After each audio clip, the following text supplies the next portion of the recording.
I kind of feel like crap today. I haven't bathed yet because standing up for too long kind of makes me dizzy today. But um, sorry, I'm gonna have brain farts, and I apologize. It's gonna make this video longer than it should be.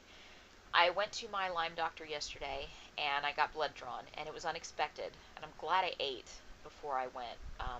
We weren't gonna have like a big meal before we went to my Lyme doctor, but it turned out that I was like an hour early for my appointment.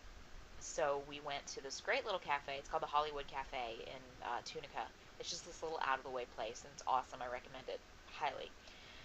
And so I ate, got like 5 vials of blood taken, and they're going to be testing. Let me get the paperwork out. They're going to be testing my. They're going to be giving me another Lyme test, basically, to say, okay, what antibodies are showing up on the standard test since the last Lyme test you had was 2 years ago. Totally cool with that. My cortisol levels, because I have such a high stress threshold. My blood pressure problems are partially because of they started out, I guess, because of birth control, um, and that runs in my family. But they've stayed high because there's something going on. Like I have adrenal fatigue or something going on, and my body's just producing cortisol just to do it, apparently. And I'm on Klonopin, like half a milligram of Klonopin twice a day to try to combat this anxiety, when in fact the anxiety could be a thyroid problem, or it could be a cortisol issue. So we're testing that. We are testing my hidden thyroid, the hidden T4, hidden T3, which is not a standard thyroid test. I've been trying for a year to get a doctor to do this, and they're like, well, your regular thyroid levels are fine, so we're not going to do it. And I'm like, well, thanks. So finally, since I have insurance, and it covers my lab work, my Lyme doctor was like, might as well test for that.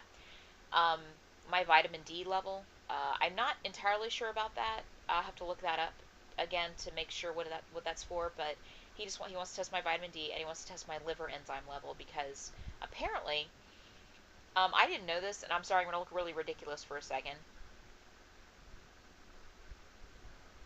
The veins underneath my tongue, apparently they're really dark. Like they're not supposed to be that dark, and that indicates liver distress. I didn't know that. So he said it last time I was there too, and I've looked it up, and I haven't been able to see a whole lot. But he's like really holistic. He does, I'd say about 60% of his treatments are holistic. So I'm on supplements that he suggested, and I'm on like dietary things that he suggested, and I don't disagree with anything that he's put me on. But the tongue vein thing, it's like, I'm a pale person, so could that have anything to do with it? Because it's been like that since I was a little kid. So I don't know. But I've talked to him about it, and we'll see what it comes back. It's not going to hurt anything to test my liver enzymes, essentially. So anyway, what we're doing now is, in preparation for trying to move me into actual Lyme disease treatment, is we're going to combat my yeast, my systemic candida infection. Now, you normally have yeast in your digestive tract, and women normally have a little bit in their reproductive tract. Um, what happens when it gets out of balance is, well, for women, some women have gotten yeast infections. They know how unpleasant it is. And essentially, imagine getting that in your entire digestive system, basically from your duodenum all the way down, or duodenum, however you pronounce it. It's the opening to your small intestine. So it can cause things like celiac. It can cause things like some food allergies, things like that, because your body's not able to break down or absorb certain foods. It causes gas. It causes lots of digestive problems. Some people with IBS actually do have yeast imbalance, things like that. That's the accepted um, reason, and it has been for almost 30 years now. This book, The Yeast Connection, was suggested to me by my doctor 2 years ago, and this is from 1983, and they're still reprinting copies. They haven't revised this since '86, and there hasn't been a reason to, because I have a book here from 2001 that has the exact same stuff in it. It's got the same test in it for possible yeast related, systemic problems, and it has the same advice. It has everything about it's the same. and they quote different sources. It's not like they're pulling from the same source. Like it's one person saying yeast is an issue, and all these books are like, doing the circle jerk thing that some literary, scientific authors do.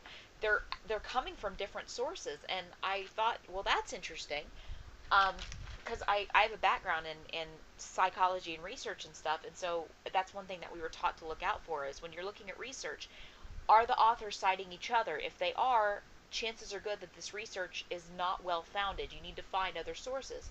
They have a ton of other sources and they're using them. So I thought, well, there's got to be something to this. Well, I took the yeast test last year, I think. I think it was last year. May have been the year before. Um, and I think I got like a 98 or something, or like a 198 or something like that. I remember it was something 98. I think it was 198. Well, I took it again and I got a 275. So clearly I'm having some issues. Um, and that's with me taking out some things that I know I had checked last time that aren't happening this time. But the things that have started happening just have a higher score value. It's really weird. It's a strange test. Anyway, here's the solution that we're trying to come up with, that I'm working on right now. My diet's already been pretty restricted. I can't have soy, not supposed to have sugar, can't have gluten. Those are my three big bads. And with that, can't have fruit. Can't have a lot of processed breads or carbs or anything. I've been having gluten-free bread. I'm gonna have to get rid of that. Um, I'm gonna have to get rid of basically anything that has carbs in it at all. I can't have dairy products now.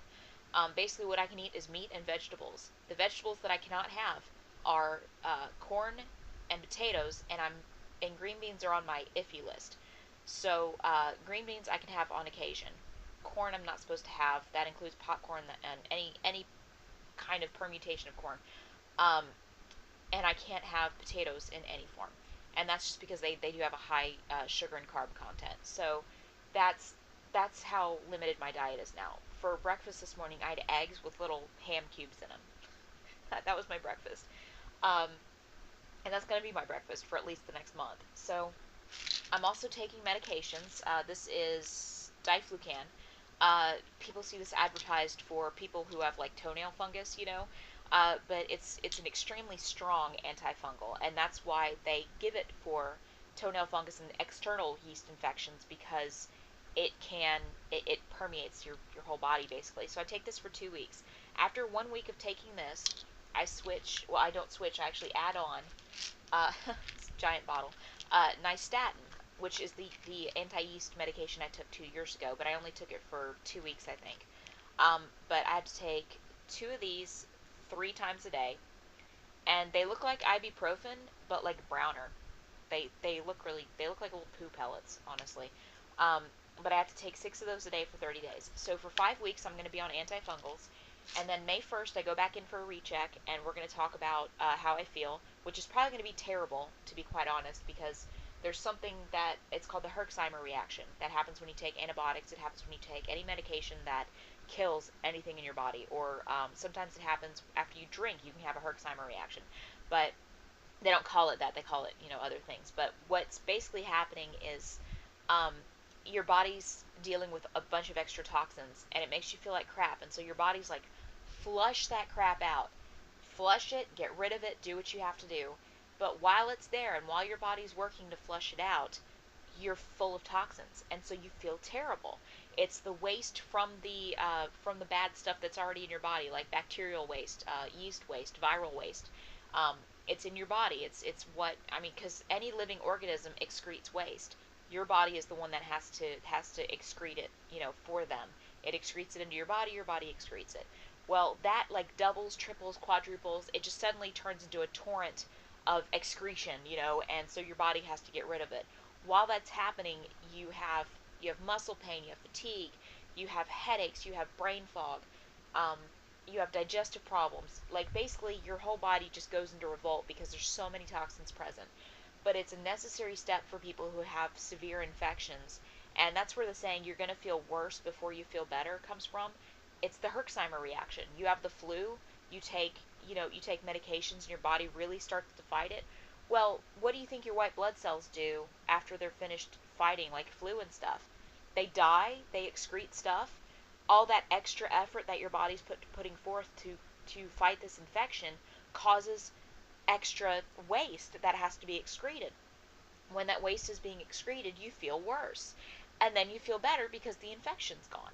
So that's what we're hoping. We're hoping that only one round of these is going to do it. I'm probably actually going to have maybe 2 or 3, but hopefully after one round it'll be reduced enough that with my diet change that the next round won't make me feel as bad because it won't be as severe.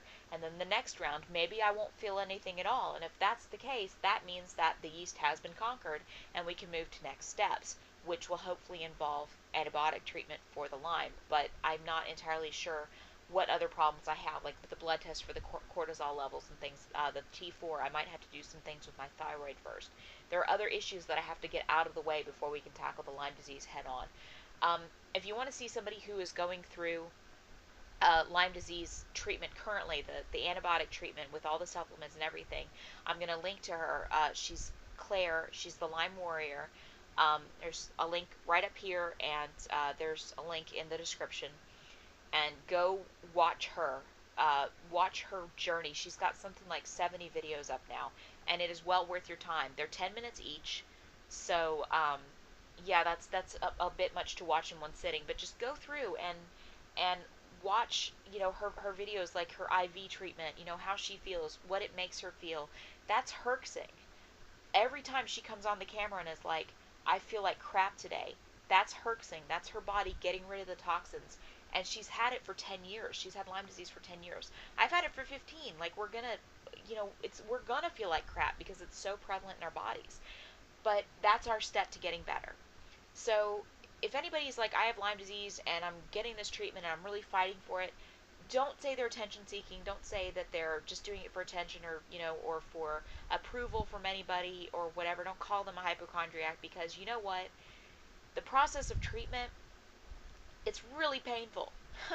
It takes a lot out of you. It's expensive. It's a pain in the ass. And there's no reason anybody would fake this.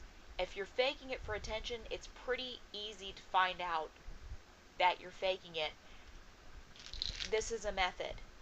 Treat something else. And if your body has no reaction to it, chances are really good that you don't have whatever it is you think you have in the first place.